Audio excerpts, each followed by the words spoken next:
Nietzsche on science, psychology, and the loss of instinct. Modern psychology presents itself as a science, an objective, empirical field that discovers truths about human nature. But Nietzsche warns us, science does not discover truths. It only offers interpretations. And yet, modern psychology continues to present its theories not as perspectives, not as metaphors, but as facts. 1. The Oedipal complex, a supposed universal law of development. 2. The inner child, a hidden part of the psyche that needs healing. 3. The rat in the Skinner box, a model of human behavior based on conditioned responses. These are not scientific laws. They are myths. They are narratives that help us interpret life. They are stories that make the world more comprehensible. And here's the paradox. Psychology rejects myths while producing new ones. But is this not true for Nietzsche himself? 1. The will to power, a way of understanding human desire. 2. The eternal recurrence, a vision of life's meaning. 3. The Übermensch, a model for human potential. These two are not facts. They are myths, symbols, and interpretations. So the real question is not whether we believe in myths, but whether we are aware that we are believing in them. The danger of scientism, turning life into data science in its modern form, seeks to eliminate ambiguity. It seeks to define, categorize, and measure everything. And in doing so, it destroys something essential, the mystery of life.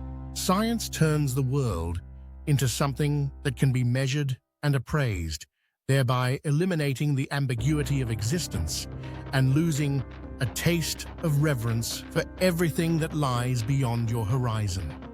Gay Science, v. 373. This is scientism, the belief that everything must be measured to be real. But can we truly measure happiness? Can we quantify love? Can we reduce the meaning of life to a data point? Nietzsche warns that modern psychology, in its attempt to become a science, risks becoming a new religion with its own priests, its own dogmas, and its own illusion of absolute truth. Psychology and the loss of instinct. As psychology has grown, as science has expanded, something has been lost. The sure instinct. Nietzsche describes this as a natural, unconscious mastery, something that comes not from intellectual analysis, but from deep practice and lived experience. But modern people, raised in a world of endless theories, self-analysis, and scientific explanations, have lost this instinct. 1. Instead of acting, we hesitate. 2.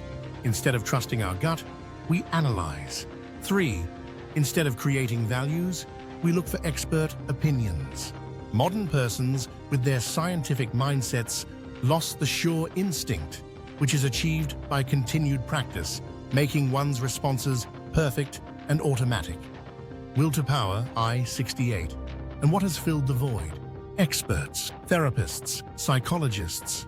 Today, psychologists act as priestly scientists, offering guidance in everything from court cases to news interviews to self-help columns. But Nietzsche asks, is this helping people or making them weaker? 1. People who seek therapy often suffer not from trauma, but from decadence, a paralysis of their inner instinct. 2. By constantly looking to psychologists for guidance, they become dependent, reinforcing their state of weakness. 3. Instead of learning to trust themselves, they become followers, seeking external validation rather than developing their own strength. A Nietzschean alternative, trusting your own instincts. Nietzsche does not tell us to reject psychology altogether. He does not tell us to abandon science, but he warns us to be aware of its limitations. Psychology can offer perspectives, but it does not hold the final truth. Science can train our reasoning, but it should never replace our instincts. And most importantly, no one can tell you who you are. No psychologist, no scientist, no philosopher can define your path. The real challenge is to create your own values, to trust your own instincts, to become your own authority. Final thought. The danger of worshipping psychology. Nietzsche leaves us with this warning. Do not salute psychology just because it claims to be a science. Do not believe in its theories as absolute truth. Psychology, like religion, like philosophy, like science itself, is just another way of interpreting reality. The question is, will you blindly accept it, or will you interpret for yourself?